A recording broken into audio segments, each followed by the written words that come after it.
And welcome back to Little Cuts, our weekly mini-sode where we dig into things that we've been watching and or playing recently. Maybe more? I don't I'm know. Mary I'm Beth, and Terry. this week we're chatting about a digital haunted house story, monster killing, a divorce drama we haven't seen before, Victorian era allegories for gay conversion camps, and a bleak Jake Gyllenhaal movie. And also, I'm talking about books too, so we got some books in there. There we go. Reading, Look at playing, us. watching. Look at us reaching out of movies. We need listening and smelling. Very good podcasting is just sniffing loudly, ASMR. Just sniffing. Duh. Yeah. Also, if you are a Patreon subscriber, the Seltzer for Life is out there for you already. And then again, just as a reminder, next week we will have our new Fresh Wounds episode where we're covering Yee. Inside. So Yet another long get episode. prepared for it was a long episode. It was longer than the movie, but it was a good It conversation. is. And again, if y'all like hearing us talk for long periods of time, those are really good episodes to listen to because we go 2-ish hours talking about weird cinema. So give those a listen and become a subscriber because I think it's really good content. I'm biased, but I don't know. But anyway. All right, let's start with the let's start with the digital haunted Okay, house story. so this is a book that's coming out in August. I got an advanced reading copy of it. This is the new book. Is it actually a new Nick Cutter book? Who wrote The Troop?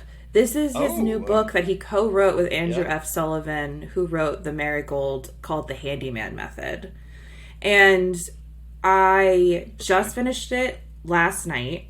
I read like 200 pages in like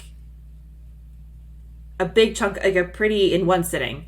And I didn't go to bed till late last night because I got really sucked in to this story, which is basically like Amityville horror meets cosmic horror meets YouTube algorithms.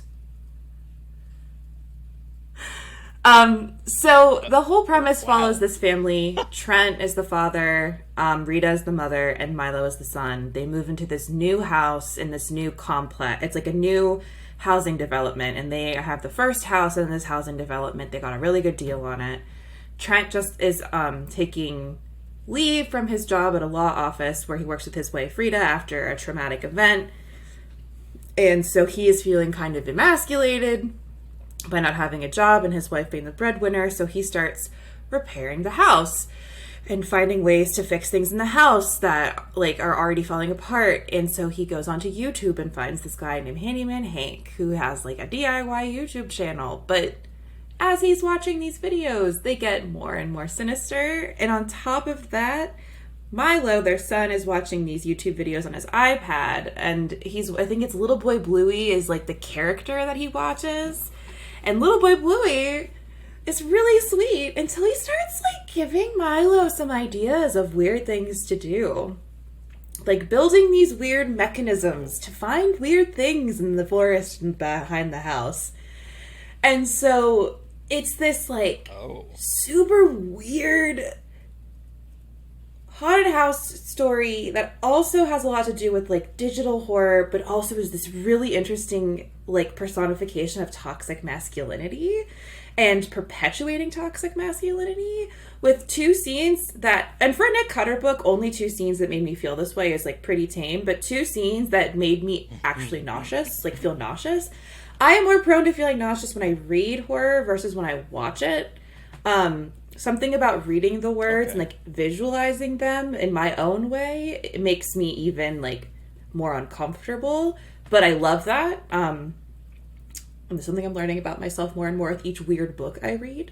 But I just really liked it. And it's a really interesting melding of the two of their writing styles. I'm not as familiar with Andrew F. Sullivan, but I know that The Marigold is supposed to be a really good like eco horror book, and I know Nick Cutter, and it melds their styles really well. You can't really tell who is writing what and it's a really awesome melding of their styles. So it's got this really interesting like cosmic horror, cerebral stuff going on, while some really grounded body horror, and they're just like working really well together to create this super bizarre version of a haunted house story that I really, really loved. So that's out on August 8th. And I highly recommend reading that, especially if you are a fan of Nick Cutter.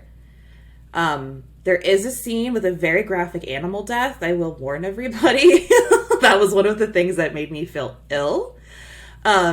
He's really good at animal deaths, apparently. Yeah. But I really, really enjoyed it. I've been reading a lot of queer horror, so like reading to, not to presume anyone's identities, but like seemingly like just like cis white guys. I was like, but then they do a really good job at interrogating toxic masculinity and like looking at it as this like super toxic thing, and I really like it. So yeah, that's the Handyman Method, which will be out August 8th. So I've been kind of hit or miss with Nick Cutter, but I really like The Troop, and then I think there was a book he wrote, I think it's called The Deep. Mm-hmm. The Deep, which I really liked, and then I started reading one of his newer books, and I had a hard time getting into it, but this sounds really and I think some of the things you might not like about Nick Cutter, Andrew F. Sullivan kind of balances out with his style, and I like his style a lot. Gotcha. So I'd highly recommend. Oh, it was Little Heaven. Interesting. Someone recommended that to me the other day. Or I think today. I was having a hard time. Okay. Hard time getting into that one, but yeah, this sounds really cool. I like the cover. It's weird. It's really good. So yeah, I would recommend seeking that out if you're into like haunted house stuff with some gore. Oh, yeah. You know, Kate, that's fair.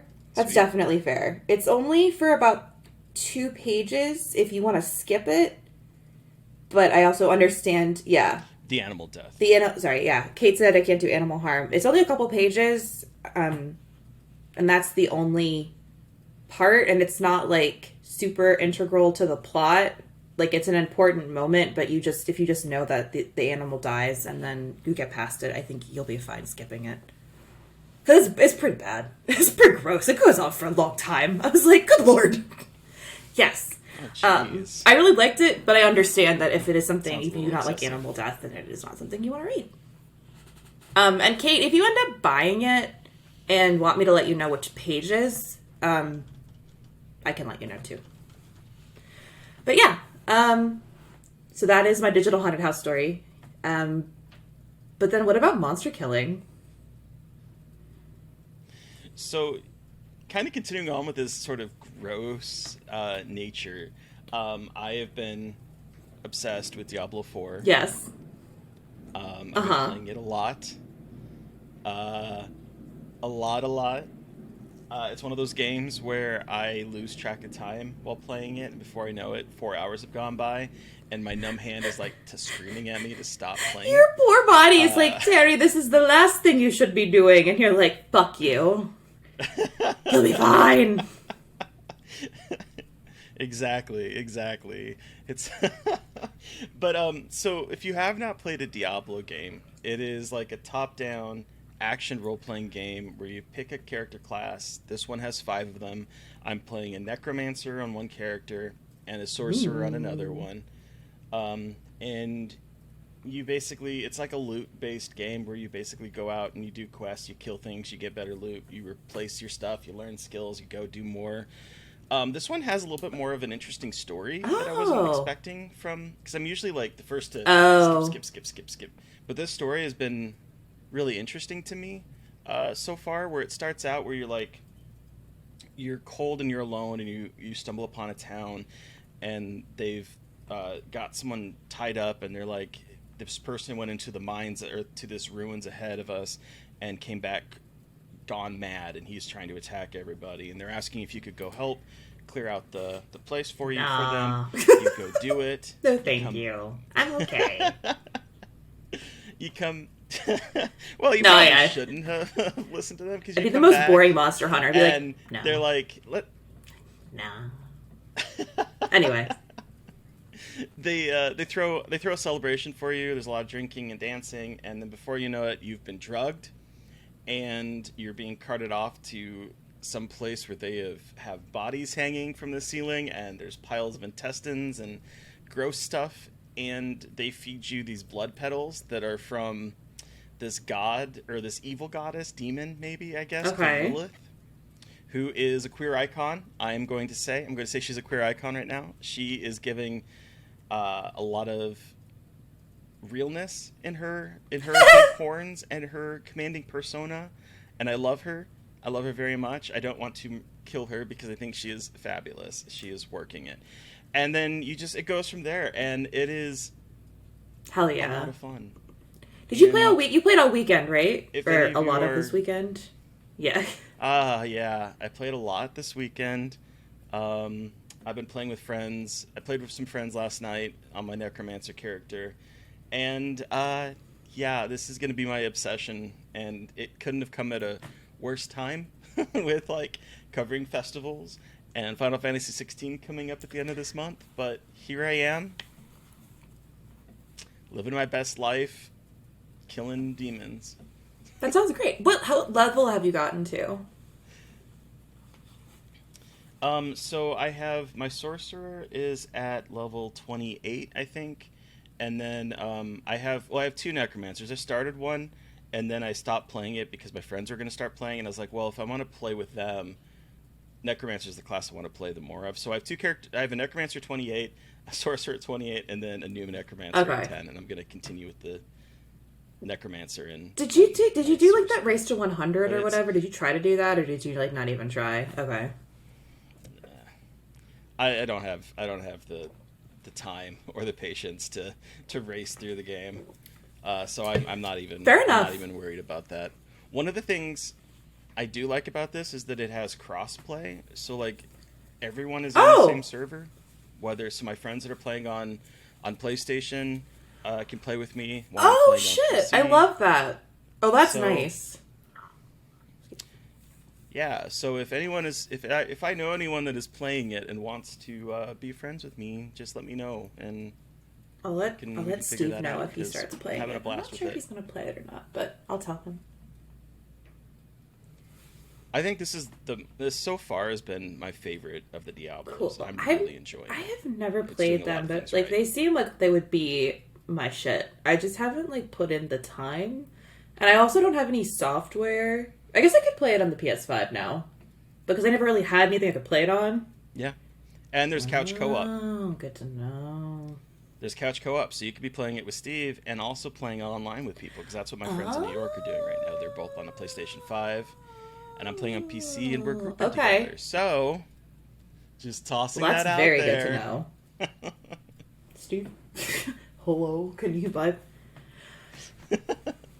Very tangentially related to video games. Steve started playing Hades, and yes. I was so behind. I tweeted about this. So behind how hot everyone is in that game. Holy shit. Smoking. Like, voice acting and the art design? Jesus Christ. Oh, I can't.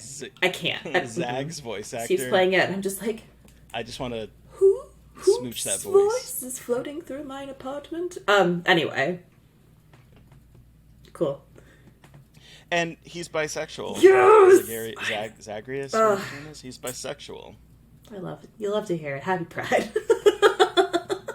Happy Pride. Happy Pride, indeed.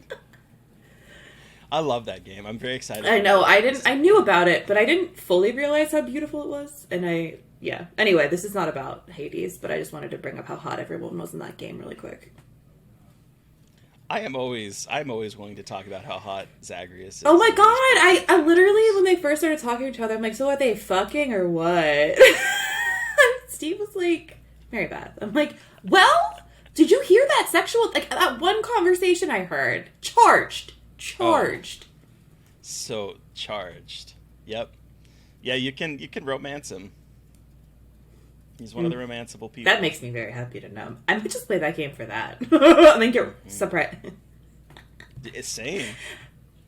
for a while it was like, this is the Thanatos game. I'm gonna see how much it takes to be able to like get some smooching done with him. This solely for smooches. Smooches only. All of my video games should let me smooch somebody. Okay, anyway. I agree. All right. Victorian era allegories for conversion camps. This sounds interesting and also terrifying. I talked about Hell Followed With Us on the podcast, right? That book that I read about angels. So this is Andrew Joseph White, that author's new book, The Spirit Bears Its Teeth, which also I got an advanced reading copy of. It's going to be out this fall. Y'all, I'm fucking reading like a maniac. It feels real good. I'm really happy. I'm really happy about it. I feel very creative. I tweeted about this. I feel like much more creatively inspired now that I'm doing some more reading, which is very nice. Just having more variety. But it's just been nice. And I've been so excited for this book in particular because Hell Followed With Us, like, was so specifically tailored for my bullshit with like queer body horror apocalypse where our main character is a trans person transforming into a biblically accurate angel. Like, I could not even write something more appropriate for me. Nope, that is usually so when I heard about his newest book, I was so excited to read it. I love the way he writes his characters. And this one is very different, but I'm really, really liking it, but it's much sadder. So it takes place, it's historical horror fiction. It takes place in London, 1883. But in this society, they've discovered that the veil between the living and the dead is thinned. Like one day, all of a sudden, women and men were born with violet eyes and they could see into the veil, which is like the other world. And this led to the creation of the Royal Speaker Society, who becomes an incredibly oppressive regime that says women are not allowed to be mediums. Women who try to use their powers get punished or killed, and women are typically Purpuriness. I say women here, but it's not the right word because young girls as young as 14 are then married off to older men because women who have violet eyes, who are seers, they're called speakers. They are coveted by men because it continues the bloodline and are more likely to create speakers. And so in all of this mess, there is Silas, who is a trans man, but he has not transitioned. He is autistic, and he is trying very hard to escape this world where he is going to be married off and made to have babies when he is not a woman, but the world still sees him as a woman. And so when he tries to escape early on, he is sent to a special school for girls with veil sickness, and they want to cure him so he can marry his betrothed. And so it is his basically it's heavy. It's very heavy, but it's really well written. Sounds very heavy. And I love it, but it's very heavy. It is YA technically, by the way. And so it's sad. Like it's very heavy and very much about like a very like really shitty queer experiences, and it is very much like kind of like a conversion camp allegory and about like men in power telling women and gender non-conforming people how to live their lives. And it's real, but I really love it. And again, it is not for everybody because of the subject matter, but he handles it so well because White is a trans man and he's an autistic trans man.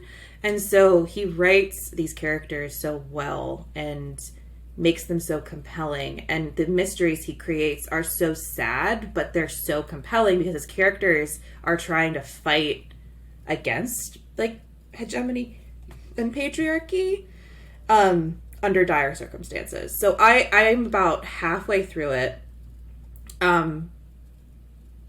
I have almost cried reading it in public, like on a bus. I was running errands and I was reading part of it and I was just like, this is a lot. So that is out in the fall. I'm not quite sure of the date yet. So if that sounds appealing to you, Again, it is much, and there I haven't gotten to some of the gorier parts yet. I know that there are some really gory parts in it that involve surgery because Silas wants to be a surgeon, and that is, but yeah, it's a lot.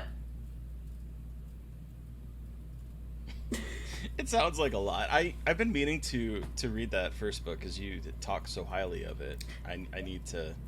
I need to I get more know time to that's read my it, thing. but- Like, I haven't been watching as much because I've been reading, but like, it's kind of nice because I'm giving my I know I'm not giving my eyes a rest technically, but like I'm reading The Spirit Bears Its Teeth on my phone because that's a digital advanced reading copy. But like, I've been trying to read like physical books, so I'm not looking at screens as much, and like, I'm also trying to like fix my bedtime, like my sleeping schedule, because I just like I'm a night owl. So I'm like trying to read more before bed rather than like staring at TikTok, so I can actually like kind of turn off my brain. I don't know. I don't know how long this is going to last, but I like it right now, and I have the biggest pile of books I need to read by my bed. So hoping this trajectory continues. Yeah, I need to really embrace that trajectory as well. I have so many books that I bought from at San Francisco when we were there that I have. Yes, haven't I only read read yet. one of those. I went to so many. I brought one to work so I could read at lunch, and then I haven't had time to like read at lunch. Yeah. I'm gonna take a picture of my TBR I pile. should just bring it My home. TBR pile isn't even my full TBR pile, but it's the one I've decided to create to like get me to start.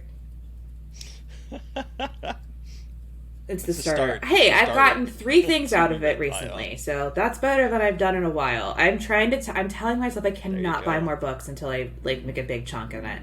Like, I just have to read this shit. I need to stop. And then I buy things on my Kindle, and I'm like, I it doesn't should make that count. It's not pact. taking up space. I should make Ah!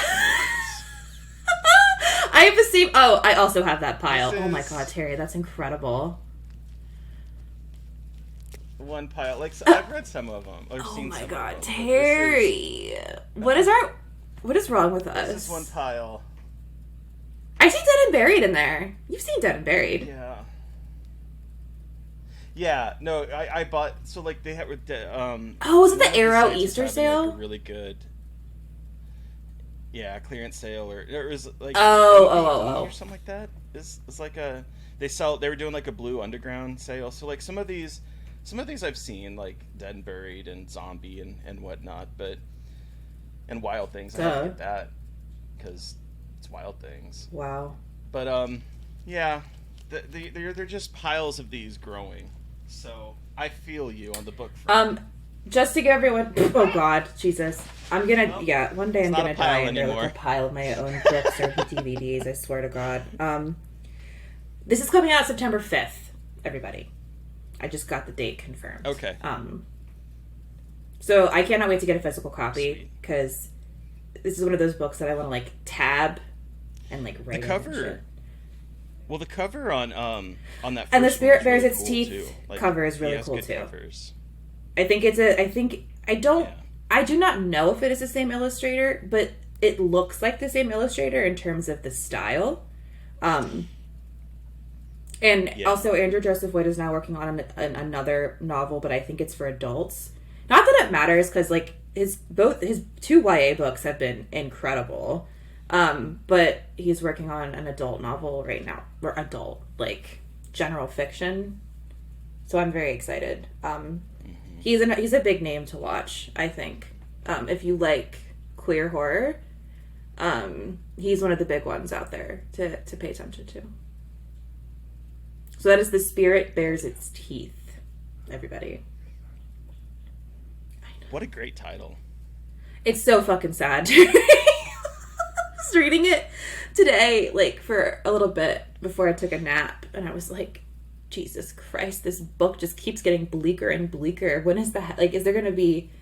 Not that his books are happy, but there's usually, like, a little glimmer, so I'm waiting for that, because I'm like, Jesus, Mary and Joseph, this is fucking depressing. But it's written really well, so... A divorce drama we haven't seen before? Swinging wildly away from this topic? So this is premiering at Tribeca, and this isn't a review. I want to be clear because we're not allowed to have reviews yet, so I'm not reviewing this. But it is coming out. It is playing at Tribeca the day after this episode comes out, and I want to alert people that if you are able to go to Tribeca, this is one I would really recommend seeing. It's called Our Son, and it stars Billy Porter and Luke Evans as a married couple who have a 8-year-old son that they had through one of Luke Evans's friends, his character's friends. He got her egg, and then his semen, and then they had a surrogate do it. So Okay. he's the biological father technically, and then Billy Porter is his husband, and they're raising this kid. And Luke Evans has a very high profile job. He works at a book publishing. He's like constantly busy trying to get authors. They have a really nice home. He is the obvious breadwinner. Billy Porter's character was once an actor, but kind of failing at it. And the moment that their son was born, he decided to be a stay-at-home dad and take care of the kid, take him off to school, do the grocery shopping, the cooking, all of that kind of at-home type work.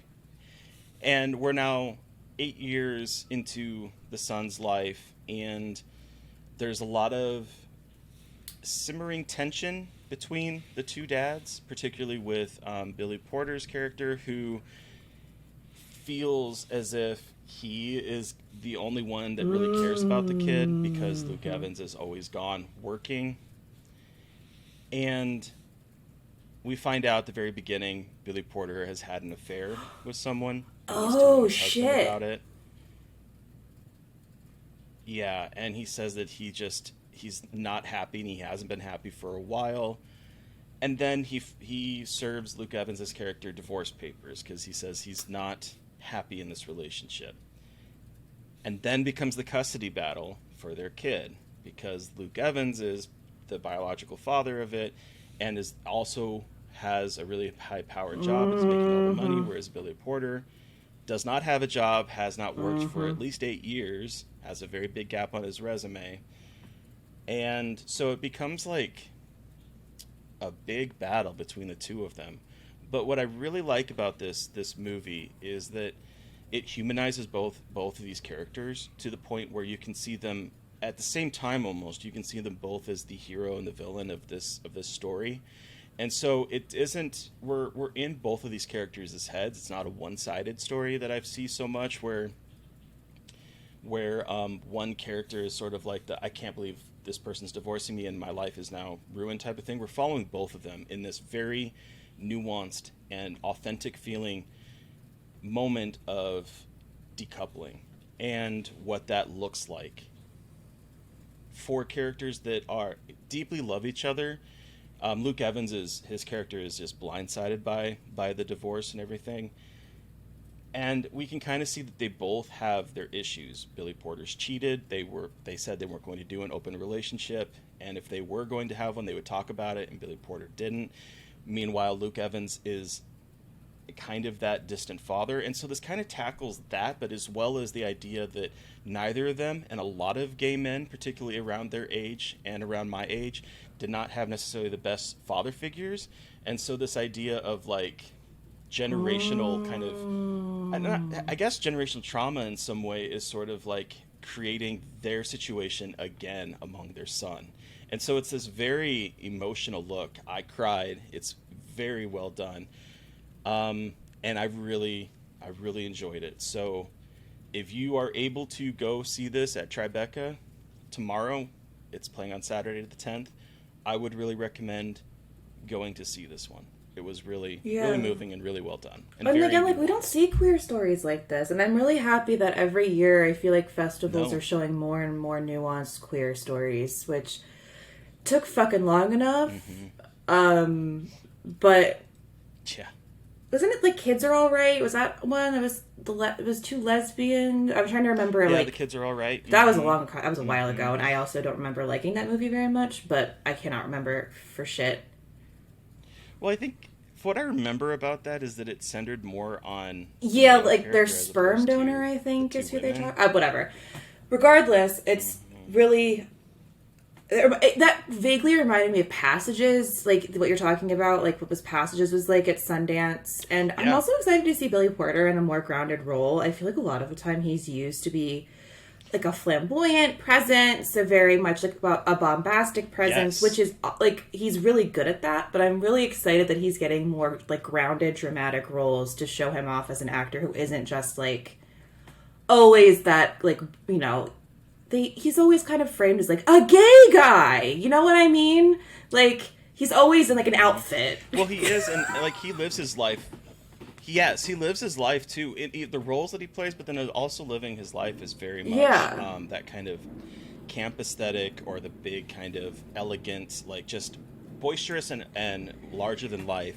And he is very grounded in this and very subdued, and it really shows off his acting a lot more than anything. Oh, that I've makes ever me seen so from him. happy because I he's really good in Pose He's because really like good he in has this. that like those moments on Pose where he is like Yes. a campy character, but he also has some really Right. awesome grounded moments in Pose because his character is so sad. So I'm really excited that he gets to be in this grounded, more grounded role, and people can see him as more. Yeah, I don't know. Yeah. It was really good. I really, really recommend it.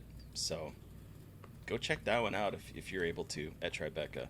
Although with the way the weather has been with the smoke and stuff coming down, Be careful. I guess it's probably not a great place to be but yeah. All right. Boy, this one bleak Jake Gyllenhaal movie. I know what movie this is because you tweeted about it, and I've not seen it, so I'm curious to hear your thoughts. This is Prisoners. This is not a new movie. This is the 2013 Denis Villeneuve, sorry if I said it wrong, film starring Jake Gyllenhaal and Hugh Jackman. I have wanted to watch this for a long time. I had like heard a lot of really good stuff about it. And over the weekend at like midnight, I thought, let's just start it. It's a 2.5 hour long movie. So like I decided that was the right time to start it. When I tell you that this movie does not feel like that long at all, it is so well paced. Like this is a movie that deserves its runtime, I think. I did not feel it because it's got like kind of smatterings of Zodiac in it. It's not necessarily it's not like based on anything, but it follows Hugh Jackman plays Keller Dover. His daughter and her friend go missing. Her friend is the daughter of Viola Davis and Terrence Howard. The families are best friends, and on Thanksgiving the girls go outside and then they're never to be seen again. And so this follows them trying to find the daughter, and Jake Gyllenhaal is the police detective who is lead on the case, trying to find them. And he supposedly has like 100% success rate. He has solved all of his cases. And so he is trying to figure out what happened in terms of like, I'm a cop, I have to follow a certain protocol. And then Hugh Jackman's character goes all vigilante, fucking justice, and wants to figure it out on his own. So it's like these two guys trying to get justice, and it's fucking bleak, but incredibly well acted, incredibly well done. This is the kind of movie that like sets up a lot of things and doesn't necessarily give you all the answers, which to me, as someone who's a big lore person, and frustrates me simply because I just love that stuff, but I think it's purposefully vague. It's left so purposely vague. So like I appreciate it. I just am a little baby and want more information. But it's worth a watch. It's on Netflix. It's like the #1 thriller on Netflix right now. It is very bleak. A lot of it is about children abductions and child predators. So like really talking about some really happy shit this week. But it is incredibly well done. The violence in it is really upsetting, which is like hard for me to, like, it's difficult for me to say after a lot of the shit I've watched, but it's so real because this is like real people who are very desperate and do things that are really fucked up in the name of what they like, in the name of what they think is right. And yeah, it's a lot. It is, again, a very heavy watch. It is and it's 2.5 hours. But if you are feeling like a good, like, true crimey-esque fiction movie that like is really tense and creepy and weird, and it also is kind of like the first season of True Detective, it's very much like the first season of True Detective. So, boy, you've had a heavy week. Yeah. I'm just looking back at the stuff that you talked about. I watched another thing that I can't talk about that was heavy too, and I was like, makes you think.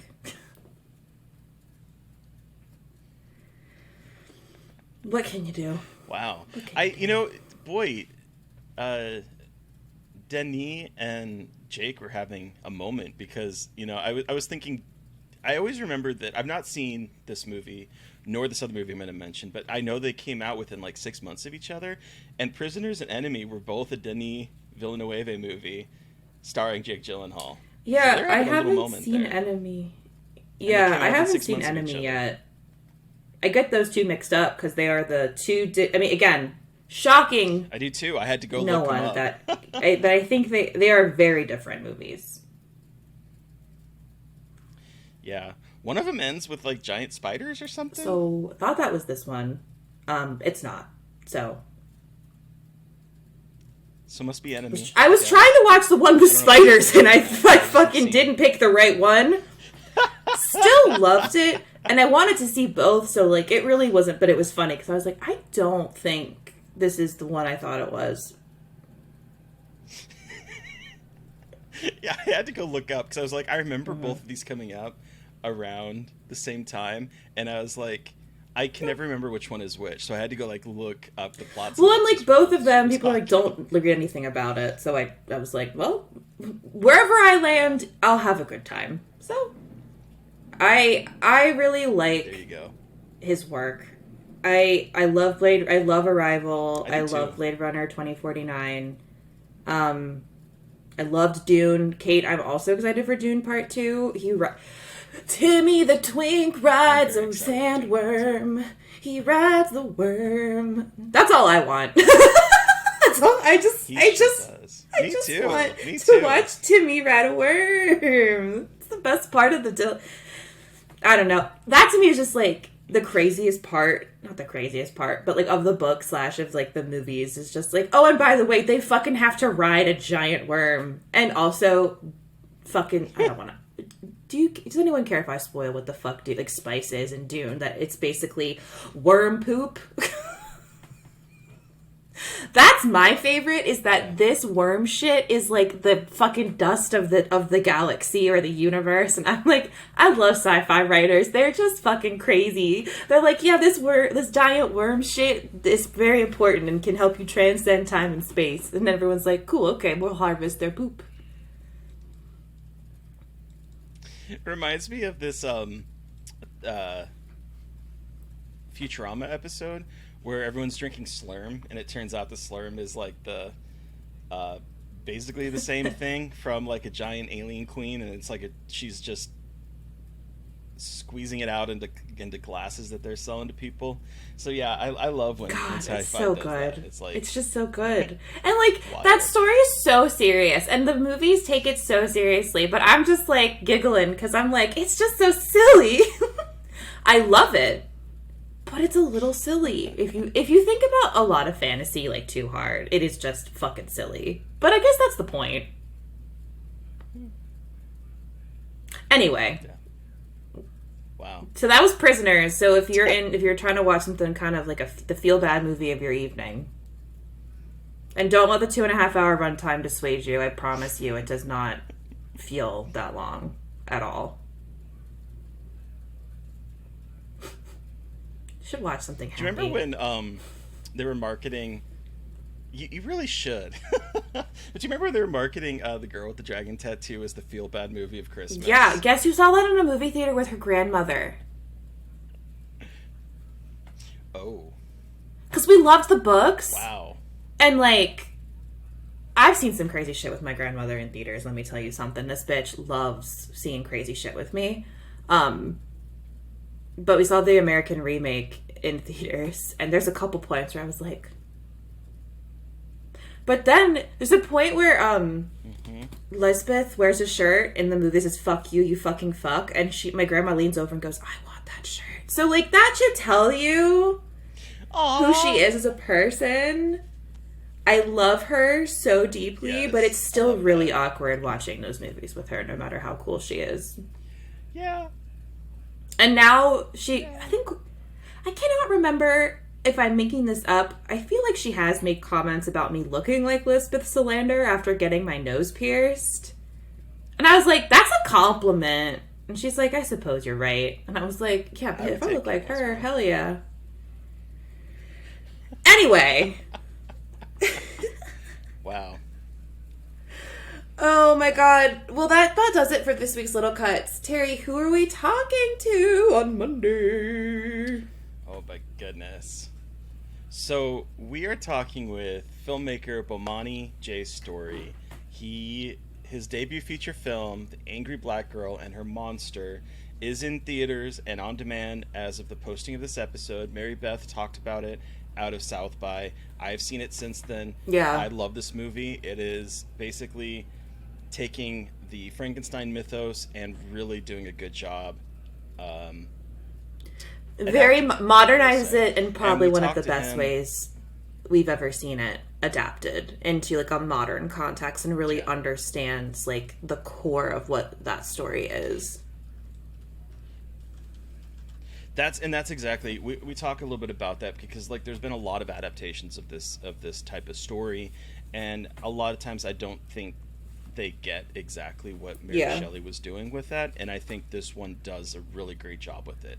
And it's a really good movie. It's out on demand or in theaters, and we're talking with him on Monday about the original. Finally, we're finally talking about the original Texas Chainsaw Massacre. In the almost 4 years we've been doing this podcast, someone finally brought it, and let me tell you, it is such a good, smart, incredible conversation. Bomani is just like very funny and very smart, and it's just like a bunch of lit nerds and horror nerds nerding out about lit and like weird horror. It's very good. We only had him for like an hour, and it was really funny because we were having such a good conversation that I know, and we went as much as a little over time. Could. But that's not our fault. He was just a really good conversation. Stop having cool people make movies. Just kidding. Never stop. Never stop. And we are not doing a series. We're still not doing a series because we are so busy with a million things. So. But obviously we are consuming plenty of content, so whatever. The listeners, you've heard from us. We want to hear from you. Did you watch a film we watched, or played Diablo, or read one of the books, or excited one of the books I read? You should let us know. Or if suggestions for books I should be reading, and Terry, let us know. We're looking for good horror, thriller, creepy book recs. So any of that, you can send us an email at scarredforlifepodcast@gmail.com, or you can reach out to us directly on Twitter. I am at MB McAndrews. And of course, don't forget to follow the podcast on Twitter at Scarred Podcast. And please don't forget to review, rate, and subscribe. And again, we have a Patreon. We have a new episode coming out for Fresh Wounds, and I'm really enjoying the stuff the conversations that we're having. So hopefully you guys will sign up for it and help support us. So thank you. And also, thank you to Eric Power for our artwork. Thank you to Sean Keller for our music. And thank you again to all of you for listening. Please stay safe out there. But most importantly, stay creepy. And until next time.